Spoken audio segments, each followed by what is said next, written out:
Bonjour à tous. Vous avez sûrement déjà entendu cette phrase « Un chrétien triste est un triste chrétien ». Qu'est-ce que cela signifie? Eh bien, c'est que le message de la foi en Jésus qui nous sauve, qui a donné sa vie pour que nous soyons sauvés parce que Dieu nous aimait, est un message tellement extraordinaire qu'il devrait nous remplir de joie. Et si en tant que croyants nous sommes tristes, eh bien nous sommes un croyant qui ne témoigne pas de cette joie du salut.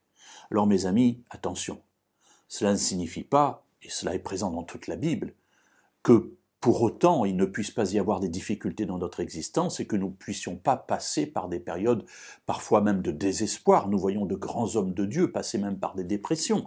La question n'est pas là. Voyons, si vous le voulez bien, ce que David dit dans le psaume 70 à ce sujet. Verset 5. « Que tous ceux qui te cherchent s'égaient et se réjouissent en toi. Que ceux qui aiment ton salut disent sans cesse « Exalté soit notre Dieu ». Alors je voudrais m'arrêter simplement sur cet aspect. J'ai déjà parlé de la tristesse, de la difficulté de la vie. Nous savons tous que la vie n'est pas simple. Mais ici, David nous dit que tous ceux qui te cherchent s'égaient et se réjouissent en toi.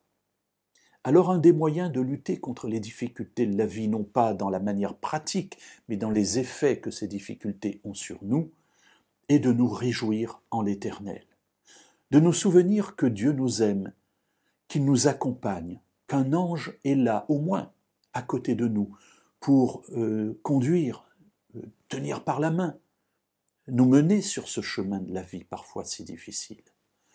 Et David nous encourage à nous réjouir en Dieu et à dire « Exalté soit notre Dieu ». Alors traduire ça dans la vie courante, c'est quoi?